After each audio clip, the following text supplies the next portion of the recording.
உலக நாடுகளையே உற்று பார்க்க வைத்த மோடி இந்தியானா சும்மாவா என கதிகலங்க வைத்த தருணம். உலகளாவிய எரிபொருள் விலை உயர்விலிருந்து மக்களை பாதுகாக்கும் வகையில் மத்திய அரசு முக்கியமான நடவடிக்கையாக எரிபொருள் உற்பத்தி வரிகளை கணிசமாக குறைத்துள்ளது. பெட்ரோலுக்கான வரி லிட்டருக்கு 13 ரூபாயிலிருந்து 3 ரூபாயாக குறைக்கப்பட்டுள்ளதுடன் டீசலுக்கான வரி 10 ரூபாயிலிருந்து முழுமையாக நீக்கப்பட்டுள்ளது. மேற்கு ஆசியாவில் ஏற்பட்ட போர், பதற்றம் மற்றும் கச்சா எண்ணெய் கடும் விலை உயர்வு காரணமாக உலகம் முழுவதும் எரிபொருள் விலை விண்ணை முட்டும் அளவுக்கு உயர்ந்துள்ளன. தென்கிழக்கு ஆசிய நாடுகளில் 30 முதல் 50% வரையிலும், வட அமெரிக்காவில் சுமார் 30%, ஐரோப்பாவில் சுமார் 20%, ஆப்பிரிக்காவில் கிட்டத்தட்ட 50% வரை விலை உயர்வு காணப்பட்டுள்ளது.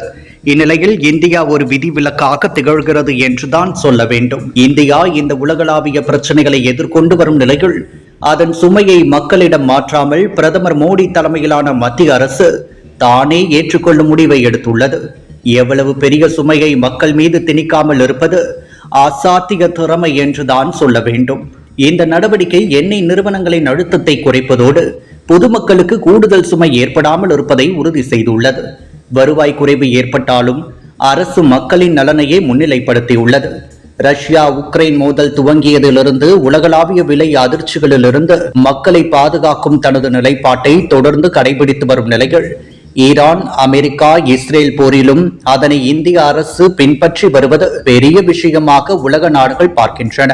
மேலும் உள்நாட்டு கிடைப்பை உறுதி செய்யவும், சர்வதேச விலைகள் அதிகரித்த சூழலில் அதிகம் லாபம் ஈட்டுவதை தடுக்கவும் விமான எரிபொருள் 21 ரூபாய் 50 காசுகள் என்ற நிலையிலிருந்து லிட்டருக்கு 29 ரூபாய் 50 காசு என்ற அளவில் ஏற்றுமதி வரி விதிக்கப்பட்டுள்ளது.